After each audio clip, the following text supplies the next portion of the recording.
আজ একটি কথা স্পষ্টভাবে আমরা বলে দিতে চাই, সাবেক রাষ্ট্রপতি অবৈধ রাষ্ট্রপতি হামিদ সাহেব তিনি দেশ ত্যাগ করেছেন একটি মামলার কারণে। এখন কিশোরগঞ্জের এসপিকে যদি প্রত্যাহার করা হয়, এটার থেকে দায়িত্ব এড়ানো যাবে না। কিশোরগঞ্জে তো কোনো বিমানবন্দর নাই, হেলিকপ্টার নেই, যার মাধ্যমে তিনি দেশের থেকে পালিয়েছেন। উনি দেশের থেকে পালিয়েছেন তো এয়ারপোর্টের মাধ্যমে। তাহলে এই সরকারের যদি প্রত্যক্ষভাবে যদি সহযোগিতা না থাকে কোনো না কোনো উইংসের, উনি কোনো অবস্থাতে দেশ ত্যাগ করতে পারে না। ইতিপূর্বে আমরা শুনেছি অনেক লোক এই সরকারের হেফাজতে ছিল, কিন্তু একটি লোকও আমরা আর খুঁজে পাইনি।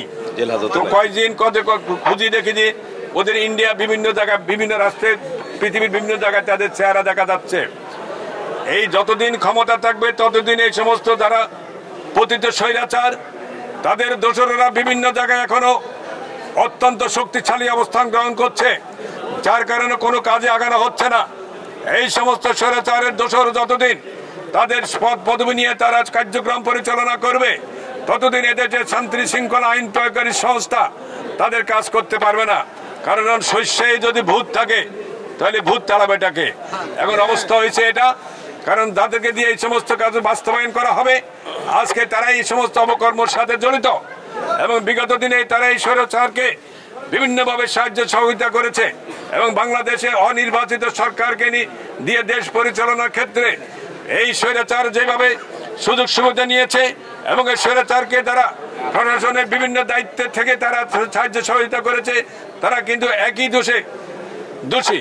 এখন আমরা দেখছি যে তারা তাদের জায়গায় ভলতবিয়াত আছে আর কিছু কিছু লোক পালিয়েছে। এখন এই সমস্ত জগা খিচুড়ি দিয়ে একটা রাষ্ট্র পরিচালনা করা সম্ভবপর হবে না। আমরা চাই জনপ্রতিনিধি যদি থাকে, সঠিকভাবে জনপ্রতিনিধি নির্বাচিত হয়, তাহলে সেই জনপ্রতিনিধির মাধ্যমে এদের পরিচালিত হবে। আমরা সেটার জন্যই আমাদের এই ডক্টর ইউনূস সরকার সাহেবকে আমরা একটা নির্বাচনী রোড ম্যাপ ঘোষণা করার জন্য আমরা তাগিদ দিচ্ছি। নির্বাচন বিএমনি ক্ষমতা আসতে পারে, যদি জনগণ ভোট দেয়, না আসতে পারে, তারপরে একটি স্থিতিশীল সরকার, একটি নির্বাচিত সরকার থাকবে। বর্তমানে এটা কি সরকার আপনারাও জানেন, আমরাও জানি। এই অবস্থায় একটি রাষ্ট্র দীর্ঘদিন যদি চলে, আবার কোন ষড়যন্ত্র এবং কোন চক্রান্ত হয়, আবার পতিত স্বৈরাচার এবং আন্তর্জাতিক চক্রান্ত সহযোগিতায় বাংলাদেশের গণতান্ত্রিক পদ্ধতিতে আবার নতুন করে কোনো রকমের অশনি সংকেত দেখা দেয়, তাহলে এই দেশের জনগণ বিগত দিনের স্বৈরাচারদের যেভাবে পতন করেছে, আগামী দিনও আমরা এই দেশের সকল জনগণকে কাঁধে নিয়ে ঐক্যবদ্ধভাবে দেশনায়ক দেশনেত্রী বেগম খালেদা জিয়া, দেশনায়ক তারেক জিয়ার নেতৃত্বে আমরা ঐক্যবদ্ধভাবে এই সমস্ত অপশক্তির বিরুদ্ধে মোকাবেলা করে বাংলাদেশের জনগণের যে আশা আকাঙ্ক্ষা, গণতান্ত্রিক পদ্ধতিতে ভোটের মাধ্যমে সরকার নির্বাচিত হবে, সেই সরকারের অধীনে বাংলাদেশ আগামী দিনে রাষ্ট্র পরিচালনা হবে। বিএনপির গঠিত ৩১ দফা কর্মসূচি আমরা এই দেশে জনগণের ধারে ধারে পৌঁছে দেওয়ার চেষ্টা করব, তার মাধ্যমে আমরা রাষ্ট্র পরিচালনা করব।